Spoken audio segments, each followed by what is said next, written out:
Introduce the concept of variables. ये एक बहुत पावरफुल कंसेप्ट है जो सारी प्रोग्रामिंग लैंग्वेजेस में आपको मिलेगा।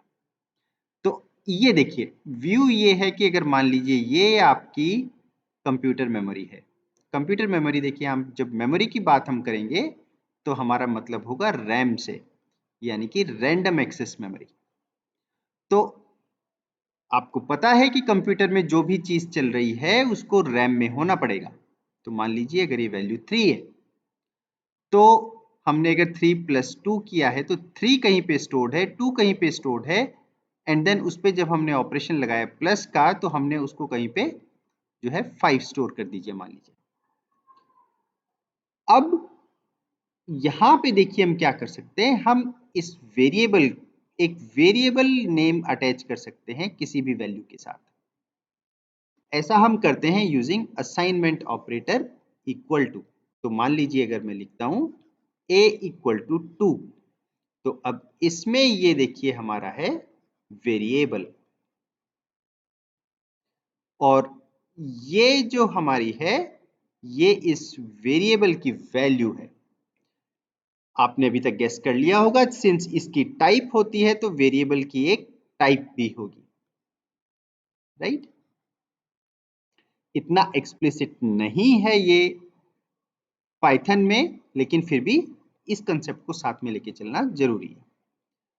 ध्यान देने लायक बात यह है कि ये जो इक्वल टू है ये एक मैथमेटिकल इक्वालिटी नहीं है। आपने जब लिखा a = 2, आप ये चेक नहीं कर रहे हैं कि a 2 के बराबर है या नहीं है। आपने बेसिकली मेमोरी में देखिए पाइथन में अगर ये 2 की वैल्यू है, आपने बेसिकली एक काइंड ऑफ स्टिकर लगा दिया है उस पे जिसका नाम है a।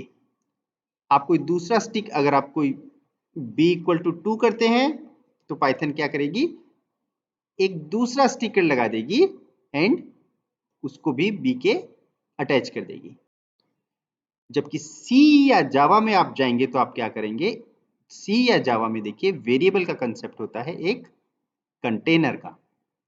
तो variable c contains 3, variable d contains 3 and variable e contains 3।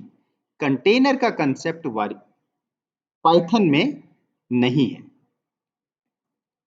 Python में सेम कंसेप्ट नहीं है वेरिएबल्स का जो कि सी या जावा में है। एंड देन फिर हम वो जो वैल्यू जो हमने वेरिएबल को असाइन की है उसको हम रिट्रीव कर सकते हैं यूजिंग द सेम नेम। इससे हमारा जो कोडिंग है वो काफी आसान हो जाती है एंड हमको वो जो है कैलकुलेटर टाइप का कंबरसम जैसी चीज नहीं दिखती है। इस वेरिएबल का नाम हो सकता है हाई = 3, z = 9, कुछ भी हो सकता है। तो देखिए आप वेरिएबल का नाम जो है आप कुछ भी रख सकते हैं एक्सेप्ट कुछ कीवर्ड्स। एंड ये कीवर्ड्स देखिए यहाँ पे हम डिस्कस कर रहे हैं जो कि इस पर्टिकुलर यूआरएल से लिए हुए हैं।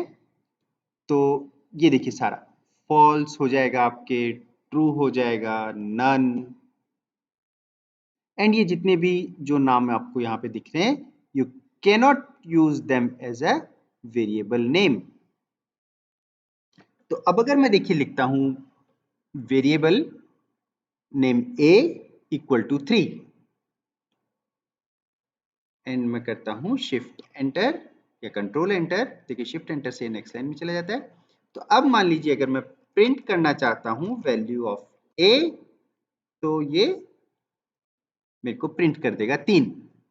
अब आगे जाके मान लीजिए अगर मैं चेंज करता हूं a = 0 एंड अगर मैं वापस प्रिंट करता हूं a की वैल्यू,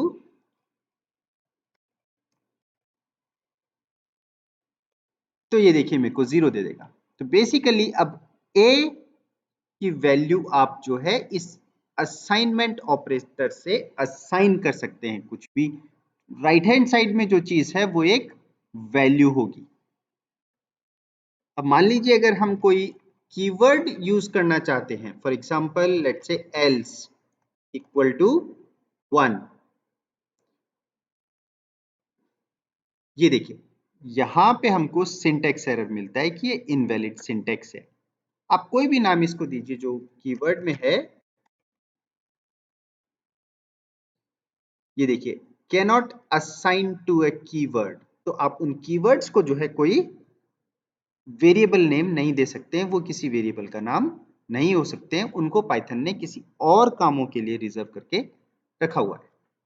कि हमने एक चीज की और बात की थी, मेमोरी की, तो अब हम बात कर लेते हैं कि आखिर मेमोरी में देखिए क्या चल रहा है। अगर हम करना चाहें कि मेमोरी में इस वेरिएबल का एड्रेस क्या है, तो आप इस फंक्शन को यूज कर सकते हैं जो id है।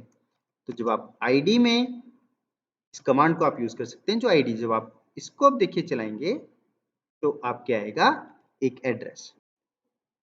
अब देखिए एक इंपॉर्टेंट कंसेप्ट यहां पे है। मान लीजिए अगर हम करते हैं a equal to a plus 1, और अब अगर मैं प्रिंट a करता हूं, तो अब देखिए ये मैथमेटिकल इक्वालिटी नहीं है।